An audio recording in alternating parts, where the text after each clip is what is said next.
ciudadanos ministros del despacho ejecutivo, ciudadano o gobernador del estado Bolívar,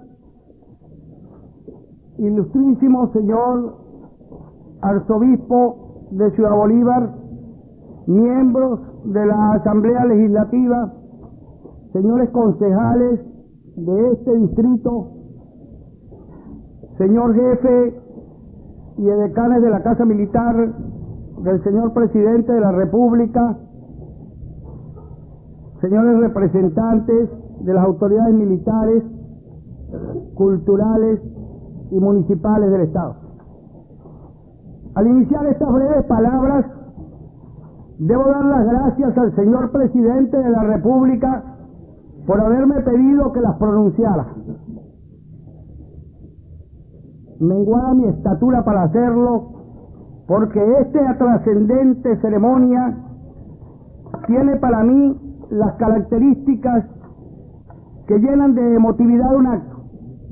En primer lugar, porque estamos en la antigua casona de José Luis Corniel, aquella escogida por el padre de la patria para instalar la primera imprenta libertadora, para sacar de aquí, en tipos rudimentarios, el monumental Correo del Orinoco, cuyas resonancias se oirían a través de Trinidad en todo el continente, desde Buenos Aires hasta el Alto Potosí, o serían reproducidas en las gacetas inglesas de la época. Esta casa ha sido restaurada adecuadamente y se ha salvado para el patrimonio histórico de la nación por el Ministerio de Obras Públicas, quien no escatimó gastos, y a través de sus ingenieros, arquitectos y asesores técnicos hizo una magnífica labor de restauración que llegó a tanto como adquirir el inmueble vecino para dotarla de un jardín complementario.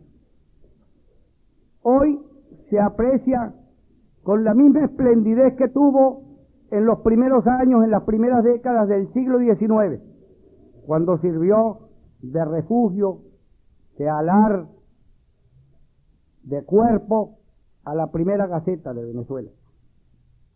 En segundo lugar, tiene trascendencia esta ceremonia porque en ella el señor Presidente de la República, al propio tiempo que entrega la casa en custodia a la Sociedad Amigos de Guayana, también la entrega con un corazón caminante. La prensa, donde se imprimió el Correo del Orinoco. Bolívar fue un periodista innato. Llevaba el estadista y el militar y el periodista en la sangre. No en balde en 1811, él y Tovar ofrecían al primer Congreso de la República una imprenta de su propiedad. No en balde, en 1816, en la fracasada expedición de los Cayos, traía una imprenta hacia Venezuela donde imprimiría nuestro primer impresor, Juan Bailío. No en balde, al dejar en paz momentáneamente las triangulares bayonetas y las aceradas puntas de lanza victoriosas aquí en Angosturas, lo primero que haría sería encargar esta imprenta que hoy el señor Presidente devuelve a Guayana. Imaginemos su pequeña estatura, su caminar nervioso, en el momento mismo en que en octubre de 1817 todavía se imprime aquella famosa ley social, el primero de los documentos que conocemos de esta imprenta, la ley sobre el reparto de los bienes nacionales a los militares de todas las clases, o en aquel instante en que presencia el primer ejemplar sudoroso, olorosa tinta, esa tinta y papel que tienen ese olor tan peculiar como la pólvora en los campos de batalla, en que olería la primera página del primer ejemplar del Correo del Orinoco el 27 de junio de 1818. Aquí vibraría la emoción patriota, al propio tiempo que se preparaban las campañas, el periódico divulgaría el ideario y el fruto mismo de las campañas. Si queremos de ello dar dos pequeños testimonios, muy pequeños, nos bastaría con recordar dos circunstancias no conocidas. Tengo en mi poder 3 libros del archivo de Guayana prestados por el Consejo Municipal que ya han sido totalmente transcritos, aun cuando uno de ellos estaba casi destruido y se está laminando. Hay 2 documentos que se refieren a esta casa y esta imprenta y al correo. Uno, las disposiciones tomadas por el Libertador a través del ministro de la Guerra, Pedro Briceño Méndez, para que los números del correo que salieran hacia Trinidad para ser despachados hacia el exterior no fueran en una sola remesa, sino detrás de esa, otras duplicadas por si se extraviaban o caían en poder de las autoridades, las primeras. El otro, uno de los famosos partes inéditos, casi todos, que figuran en el tercer tomo de 1821 del Archivo de Guayana, donde el general Sublet, desde Capallita, el 1 de junio de 1821, casi en el momento del umbral mismo de la batalla de Carabobo, describe la retirada de Bermúdez de Caracas y la exitosa distracción de las fuerzas del enemigo, y pone una nota marginal: no dejar ver hasta que salga en la Gaceta, y una posdata: publicarlo en el Correo del Orinoco y Ruiz que lo corrija. ¿Cómo se compaginaron en ese instante el estadista, la fuerza de las lanzas, de los sables y de las bayonetas con el uso de la imprenta? ¿Cómo se compaginaron en ese momento las salidas al exterior de nuestros ideales y la empresa en la cual Guayana fue centro y nervio? La empresa de liberar un continente. De aquí saldrían las fuerzas hacia la campaña de Boyacá, de aquí saldrían las fuerzas que seguirían hacia el Perú. Al devolver esta prensa, sin duda, la joya más preciada de la cultura de Guayana, el gobierno nacional ha tenido muy presente, y así me lo ha manifestado el señor presidente, que ella significa una especie de reencuentro de los guayaneses consigo mismos, una especie de retrotraerse en la historia para encontrar las raíces que hacen crecer la vegetación del árbol cultural que riegan las aguas del Orinoco. Al traer esa imprenta aquí y colocarla en su refugio, no hemos hecho un museo de la imprenta, porque los instrumentos museísticos no lo permitían, pero hemos hecho algo más. Hemos retornado a cada quien lo que le corresponde. Si las glorias de la prensa de Angostura fueron aquí, en Ciudad Bolívar, cerca de este sitio donde yo estoy hablando, ahí está, como el mejor museo de la imprenta, como un joyel para el pasado y para el futuro, expuesta a todos aquellos que no crean que con pocos instrumentos se puede lograr mucho. Esta máquina, esa herramienta que, dirigida por el pensamiento del Libertador, fue capaz de difundir la idea republicana desde Guayana hasta el Potosí y desde Guayana hasta Inglaterra. Por último, hay algo más emotivo, y con ello quiero terminar. Se entregan la prensa y la casa a la Sociedad de Amigos de Guayana.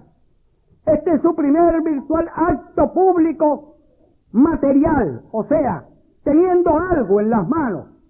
El gobierno nacional y el señor presidente han cumplido con la promesa: restaurar la casa, reintegrar a quien correspondía la imprenta en el sitio donde imprimió. Los guayaneses se han formado en una Sociedad de Amigos de Guayana de unos 800 miembros, sin distingos políticos de ninguna naturaleza. Hoy tienen refugio en la casa de la imprenta. Esto no significa ni una donación, ni un regalo, ni una concesión graciosa del gobierno nacional, sino un compromiso para los que integran esa sociedad, un compromiso de seguir adelante, de hacer de Ciudad Bolívar lo que en el pasado fue. Y si en el pasado indios de esta cercanía oían órdenes en el batallón Rifle en irlandés y llegaron hasta el Alto Perú con oficiales irlandeses, si en el pasado desde aquí se llegó a los Andes boyacenses, si si desde aquí se tomó a Bogotá, si desde aquí sonaron nuestros clarines en Junín, Bombonaya y Ayacucho, esa es una posición que obliga no a descansar, sino a moverse cada vez más. Los guayaneses tienen, pues, en el día de hoy establecido como grupo de opinión y de presión un compromiso futuro. Nosotros seguiremos. En enero, por instrucciones del presidente de la República, se iniciará la Catedral de Ciudad Bolívar en su restauración total. Lo mismo en los primeros meses con el palacio donde se reunió el Congreso de Angostura. Seguirá la remodelación del casco de la ciudad para recordarle no a los demás venezolanos, sino a los guayaneses, que sus abuelos fueron grandes en un determinado momento de la historia, y que Bolívar cumplió a cabalidad al establecer en esta inmensa soledad del Orinoco una imprenta que ya era un hecho insólito en los casos del talento de la gente, como dice el Correo del Orinoco en su primer ejemplar. Que aquel hombre que fue capaz de ir contra la naturaleza y hacer la voluntad de los hombres en la libertad americana, nos obliga y obliga a los guayaneses a partir de hoy a que esa sociedad no sea letra muerta, sino toda Guayana unida en un solo grupo de cultura para ir afincando más y más las raíces de que hablé antes y hacer más frondosa la copa y más progresista el futuro de la República. Gracias. Rafael Pineda, coordinador de los amigos del museo.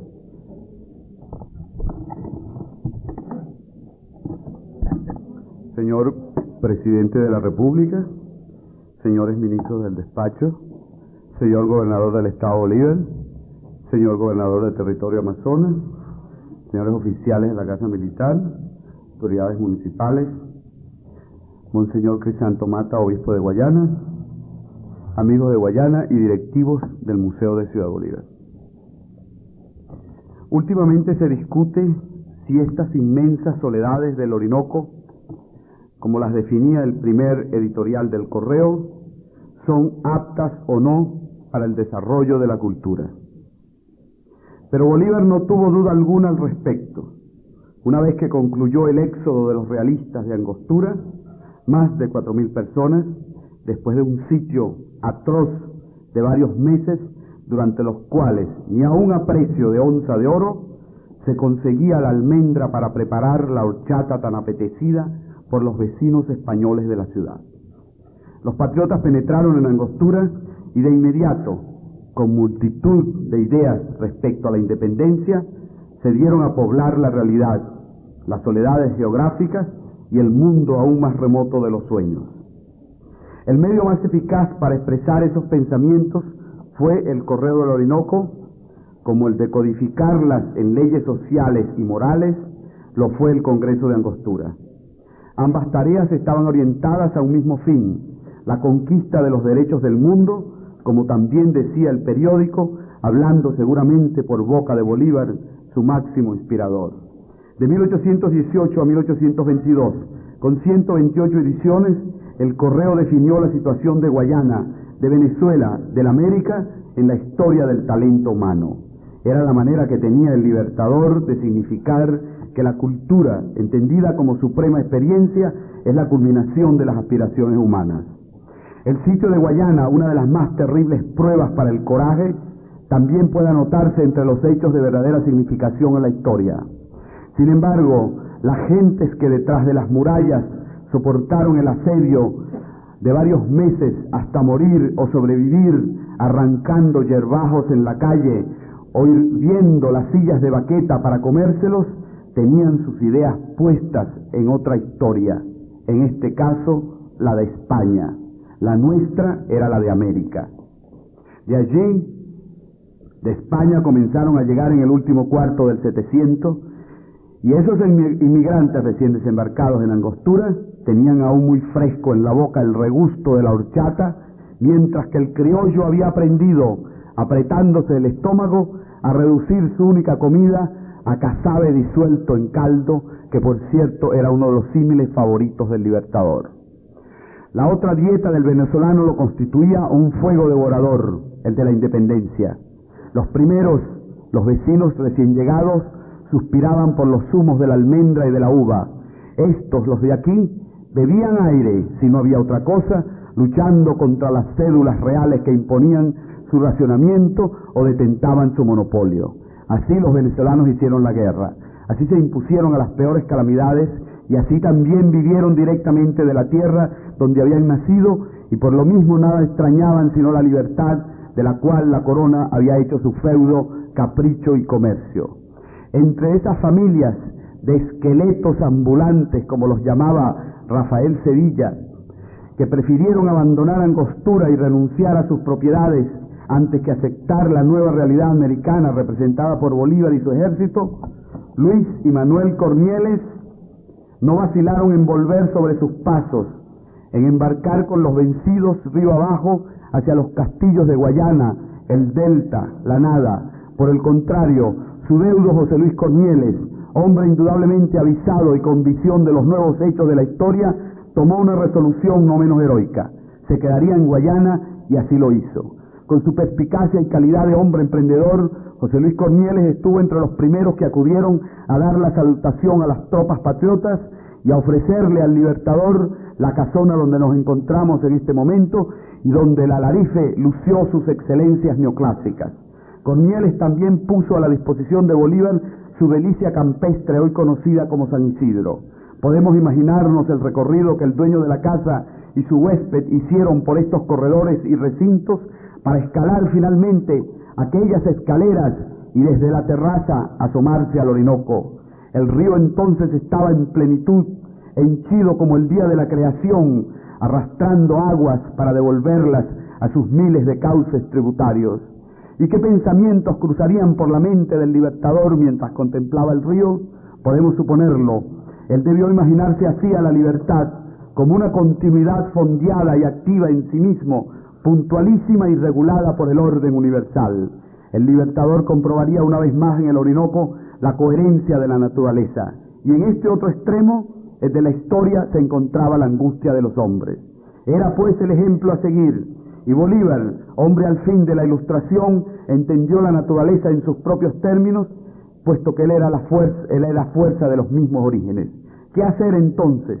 Descender inmediatamente la escalera, poner manos a la obra, encargar la prensa marca Washington, que se pagó en parte con mulas, y editar el correo La Voz de la Naturaleza Humana en el ámbito de los elementos, profundizada en un dictado perentorio que lleva en sí mismo su tremendo impulso y su carga de resolución para enfrentar todas las calamidades. Para Bolívar, hombre de todas las luces, tanto valía la letra como el pertrecho de batalla, el vuelo de la máxima como la intrepidez estratégica, el discurso apuntando a las torres de la tiranía como el grito de la tierra. El resto de la historia es conocida. Su punto culminante, la noticia en inglés y francés del triunfo de Carabobo, fue señalado por el Correo como producto de la ciencia del valor, la organización y la fe en el objetivo de todos y cada uno, o sea, la independencia de Colombia. Era el 25 de julio de 1821. La publicación de la proclama del Libertador remataba los resultados de su prédica: hacer del venezolano su propio protagonista y del país, de la América, la propiedad consagrada por los derechos de la naturaleza. En los cuarteles de la letra que fue el Correo, contó el Libertador con patriotas como Sea, Rocio, Palacio Fajardo, allí sepultado en el cementerio de Ciudad Bolívar a la espera de su traslado al Panteón Nacional. Revenga, Ramos, Mendoza, Briceño, Santander, Peñalver y tantos otros que, como él, comunicaron a la palabra libertad un nuevo sentido en el continente y en el mundo. En la prensa del Correo, con una cajita de letras que la mano colocaba cuidadosamente en los renglones del patriotismo más fervoroso, 3 editores ingleses, Roderick, Burrell, Stewart y Bradshaw, compusieron durante casi 4 años el lenguaje más elocuente para los hombres de entonces, hasta que al final, dada su claridad de origen, alcanzó la perfecta nitidez del símbolo. Como tal, como el periodismo de las luces, ha quedado en la historia de América. La máquina que procesó las ideas patrióticas ahora está de regreso a Ciudad Bolívar, de donde fue llevada a Caracas en 1911. Bajo su arco neoclásico, como podrán verlo en aquel recinto, floreció la patria con la nobleza, el orgullo y los grandes dolores correspondientes. A más de siglo y medio de haber concluido aquella batalla de soldados en divisa de letrados que fue el Correo? Nos preguntamos si la cultura de Venezuela se ha propagado lo suficientemente en las inmensas soledades del Orinoco, como lo anunciaba cada semana la canción tipográfica del periódico en medio de las escaramuzas de independencia. La respuesta sería negativa. Estructuras anacrónicas inferiores a las crecientes necesidades del país y, por otra parte, la enajenación que segundo tras segundo ejercen la TV y la radio impiden que el venezolano adquiera conciencia de sí mismo y de sus derechos, prerrogativas y responsabilidades. El venezolano es en todo caso un objeto alienado, manipulado por el que más se desgañita campaneando jingles, como se dice en la jerga, y entre cuña y cuña por los más chocarreros dramones que un notable sociólogo caraqueño define como el pienso decirse, la que engorda a sus víctimas para luego devorarlas. Por eso el venezolano vive a medias, fuera de la cultura, y su aspiración suprema, aparte de colocar una antena de TV por encima de su casa, consiste en parecerse a los cómicos electrónicos. Si se reflexiona sobre estos hechos, se comprenderá entonces la significación que adquiere la creación de un museo como integrador de la comunidad por su función ilustrativa y estímulo para la actividad creadora. Pero tampoco esos objetivos bastan para justificar una sala de pintura y escultura como esta. En ningún caso un museo puede limitarse a exhibir obras de arte, es decir, a convertir la cultura en un simple medio de contemplación. Esa es apenas parte de su responsabilidad. De allí que el Museo de Ciudad Bolívar, en la Casa del Correo del Orinoco, se proponga, entre sus planes inmediatos, la promoción de actividades en las que la gente participe directamente como protagonistas, en este caso, un taller de textiles y de cerámica, donde el trabajo sea una manera de desarrollar el gusto, pero también de proporcionarse medios concretos de vida. En la tierra rica en hierro, oro y diamantes, aún no ha sido descubierto el otro camino del dorado, el de las piedras semipreciosas. En otros países, la talla de estas piedras es segura fuente de ingresos que garantizan la técnica de orfebres conscientes del valor del diseño. ¿Y por qué no hacer lo mismo aquí en el Estado Bolívar? Esta es otra tarea que merece la dedicación del museo, entendido entonces como animador de empresas de la cultura asociada a los oficios. Esperamos de usted, señor presidente, que coopere con el museo en la instalación de dichos talleres, para lo cual ya hemos consultado a expertos que nos facilitaron planos a realizar con la garantía del mayor éxito técnico y de mercado. He consagrado 5 años consecutivos a la realización del Museo de Ciudad Bolívar en la Casa del Correo del Orinoco como objetivo principal de la Asociación Amigos de Guayana. Recuerdo la reunión de la cual surgió la idea de concretarlo. ¿Y cómo haremos el museo?, me preguntaban mis paisanos y amigos que se agruparon en la asociación, partícipes del amor patrio y de la vocación de cultura en que el proyecto tuvo origen. Y yo les respondí: el museo se hace haciéndolo. Lógicamente estaba hablando por mí la temeridad, pero en el camino comprobé que se trata de una de las piezas principales del museo, un instrumento para superar toda clase de dificultades. Ahora sé que el museo no se hubiera concretado si no cuenta con la voluntad de todos los afiliados de la asociación, no menos que con la generosidad de artistas y coleccionistas y la cooperación de organismos públicos y privados que en una forma u otra debieron rendirse a una evidencia: la importancia de este proyecto de cultura para beneficio de todos. Reuní 485 obras para el patrimonio de Ciudad Bolívar, y a través de las cuales es posible seguir el desarrollo de las artes plásticas en Venezuela en lo que va del siglo, incluyendo 4 excepcionales dibujos de Emilio Bollo, de Reverón y de Federico Brán, hasta los artistas más jóvenes de hoy. Estas piezas no podían ser colocadas en un ambiente más adecuado que esta Casa del Correo, que arquitectónicamente es de una perfección matemática tal que hace que resalte todo lo que se encuadre en sus recintos y entre sus columnas. Es la eterna validez del diseño puro en sus aplicaciones prácticas. La restauración de la Casa del Correo fue hecha por el Ejecutivo Nacional a través del Ministerio de Obras Públicas. Supervisó este trabajo, tanto más exigente por tratarse de un patrimonio del país, el presidente de la Junta Protectora y Conservadora del Patrimonio Histórico y Artístico de la Nación, Mauro Páez Pumar. Él nos ayudó en todo momento a solucionar los 1001 problemas que a diario se acumulaban en la misma medida en que otros se resolvían. Pero él, con una ventaja, la de quien ve más profundo que todos nosotros, porque su visión viene directamente del espíritu y de su pasión por Venezuela. La zona 9 del MOP, el Ejecutivo del Estado Bolívar que preside Manuel Garrido Mendoza y su dependencia, la granja, obras públicas, parques y jardines, turismo, la Dirección de Tránsito, la Prefectura, el Consejo Municipal del Distrito Eres, la Electricidad de Ciudad Bolívar, la CANTV, la Legislatura del Estado Bolívar y de Caracas, el INCIBA, entre otros organismos, prestaron su personal, equipo y materiales para satisfacer las exigencias de acondicionamiento, instalación y montaje del museo en estas últimas semanas del más agobiante esfuerzo y durante los cuales trabajamos, como esta mañana, de sol a sol. Marlene Wolfri Aguirre, directora del museo, dotada de altísimo sentido de responsabilidad y sensibilidad que da lustre al mujerío guayanés y venezolano.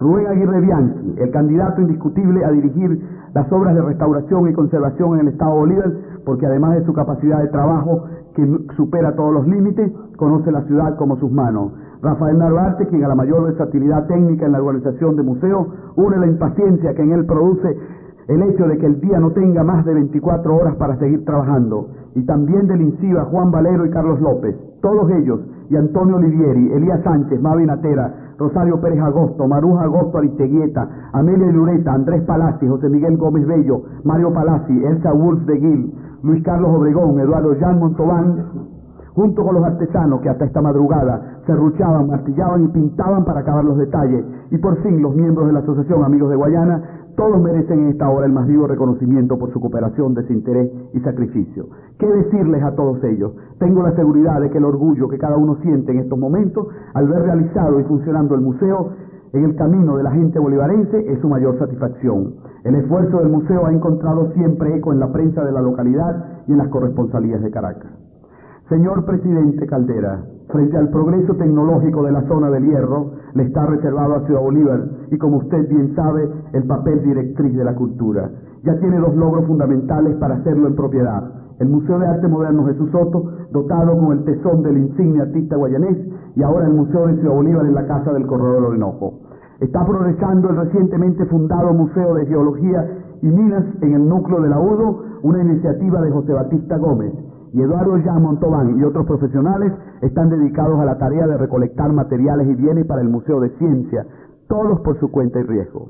Por otra parte, se conocen los planos de restauración de la catedral, y usted mismo, señor Presidente Caldera, habló recientemente de la necesidad de rescatar la Casa del Congreso de Angostura, hoy una guarida de alimañas, y la cual, junto con la Casa de los Gobernadores y la Casa del Cuarto de la prisión de Piar, forman el cuadrilátero arquitectónico de mayor condensación histórica de la ciudad alrededor de la Plaza Bolívar. Igual intervención espera el edificio de la antigua cárcel y río abajo los castillos de Guayana, donde se fructificó la leyenda del Dorado, hasta que los hombres resolvieron abrirse otro camino hacia la realidad, y río arriba remontaron y fundaron Angostura. Pero las piedras no solo hablan por el pasado que representan, sino también como testimonio de trabajo realizado por su proyección de futuro. Entonces el hecho de rescatarlas se convierte en imperativo, tanto más se amplían los horizontes culturales de la gente y propicia la recuperación de la memoria de los pueblos. Señor Presidente Caldera, esperamos que usted dote pronto a Ciudad Bolívar para realizar los trabajos señalados y para los cuales la restauración de la Casa del Corredor del Orinoco y su asignación en custodia como sede del Museo de Ciudad Bolívar constituye el ejemplo más edificante por la trascendencia que tiene para la cultura de la región.